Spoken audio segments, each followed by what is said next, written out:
Hello students, good morning to all of you. आज हम देखेंगे unit 4 colours in the sky. Last period we have seen the reading of colours in the sky on page number 27 and 28. Today we have explained the lesson. Okay, so let's write here classwork, and today's date 25 September 2020 and day is Friday. Okay, so let us start. We live in a colorful world. Did you know that light is made up of many colors? You have only to look at a rainbow to understand this. तो अभी हम क्या करेंगे, आज इसका हिंदी में explanation देखेंगे। ठीक है, हम एक कलरफुल दुनिया में रहते हैं। आपको पता है कि आपको पता है हम कलरफुल दुनिया में रहते ही है, और ये जो कलर है, ये बहुत लाइट है, ये बहुत सारे कलर से बना हुआ है। You have only to look at a rainbow to understand this. और ये सब समझने के लिए सिर्फ हम एक रेनबो को ही देखेंगे तो हमें समझ आ जाएगा। Have you ever seen a rainbow? Ask your parents और your teacher to show you a rainbow. क्या आपने कभी रेनबो देखे हैं? आप अपने टीचर से या पेरेंट्स से भी पूछ सकते हैं कि वो आपको या बता सकते हैं कि आपको वो रेनबो दिखाए। A rainbow can be seen in the sky when the sun shines through the raindrops. हमें रेनबो कब दिखता है? जब सन शाइन होता है, मतलब सूरज उगता है, और and sun shines through the rain drops. और जब बारिश भी होती है तो वो रेन ड्रॉप के थ्रू हमें वो रेनबो दिखता है। Okay, then you may ask why it always look like half circle in the sky. और आपको ये भी क्वेश्चन आ सकता है कि ये हमेशा हाफ सर्कल में ही क्यों दिखता है?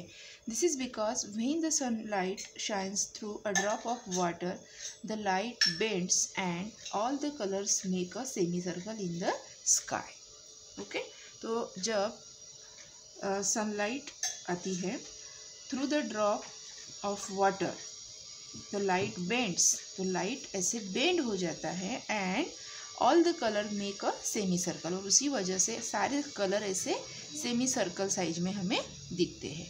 Okay, when the sun is shining and it is raining at the same time you can see a rainbow.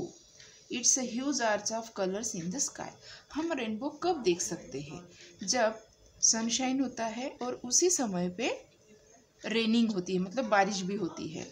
उस समय पे हम एक बड़ा सा आर्च, ऐसा बड़ा सा आर्च हम स्काई में देख सकते हैं, उसी को रेनबो बोलते हैं। A rainbow forms when the white sunlight is broken up by water droplets in the atmosphere. The sun's light is white, but the water droplets break it up into 7 different colors, always in this order. मतलब sunlight कैसे होती है? हमेशा when rainbow forms when the white sunlight, मतलब sunlight white colour के होते हैं, but it's broken up by water droplets. और वाटर ड्रॉपलेट की वजह से वो ब्रोक होते हैं in the atmosphere. The sun's light is white but the water droplet break it up into 7 different colours. Sunlight white होती है, पर वाटर ड्रॉपलेट की वजह से वो डिफरेंट 7 कलर में वो ब्रोकअप होता है, और वो हमेशा 7 कलर में दिस ऑर्डर में दिखता है। कौन से ऑर्डर में? जैसे पहले red, then orange, then yellow, then green, blue, indigo and then violet. मतलब इस ऑर्डर में ही हमेशा वो हमें कलर दिखते हैं। ठीक है, अभी हम देखेंगे page number 28। Red is the top of the arch and violet is at the bottom. Red colour जो है हमेशा टॉप पे, मतलब ऊपर होता है, एंड वॉयलेट हमेशा बॉटम में, नीचे होता है। Do you want to see a rainbow? क्या आपने रेनबो देखे हैं? You don't need to wait for a rainy day, this is what you will need और ये रेनबो देखने के लिए आपको रेनी डे की भी वेट करने की भी ज़रूरत नहीं है। तो आपको उसके लिए क्या ज़रूरत है ये देखेंगे हम, ठीक है। A sunny day, a glass of water. Sunny day मतलब हाँ, जैसे धूप काले में भी हम ये देख सकते हैं। तो उन दिनों में क्या ज़रूरत है हमें? अ glass of water. Make sure that glass is clear and you can C through it. आपको एकदम क्लियर ग्लास लेना है, मतलब एक कांच का ग्लास क्लियर वाला हमें लेना है। Don't fill it to the top, ये हमें पूरा फिल नहीं करना है। लीव 1/4 एम्प्टी, 1/4 पार्ट इसका एम्प्टी रखना है। And a piece of white paper, और वाइट पेपर का एक पीस लेना है, मतलब एक पेज लेना है white. Okay, go to the window, window के पास जाके hold the piece of white paper below the glass of water, और ग्लास के नीचे आपको एक वाइट पेज लेना है। The sun will shine through the water in the glass and you will see the rainbow on the piece of paper. Wasn't that easy? मतलब आपको क्या करना है फिर? जैसे सनशाइन होगा तो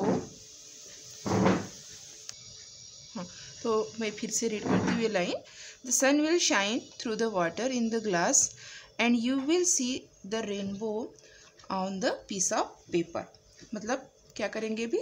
सन will shine through the water in the glass and you will, मतलब जैसे सनशाइन होगा तो उसकी जो रेज होती है ये वाटर पे फॉल होंगी, और उसके बाद and you will see the rainbow on the piece of paper, और आप तुरंत ही रेनबो वो पेपर पे देख सकेंगे। ये है ना इजी? तो आप ये बिल्कुल घर पे कर सकते हैं, ठीक है। तो आपको ये एक बार फिर से रीड करके अच्छे से समझ लेना है। इसके बाद वाले क्लास में हम क्या करेंगे, इसके जो एक्सरसाइज है, क्वेश्चन आंसर्स है, वो हम देखेंगे, ठीक है। Okay, bye bye.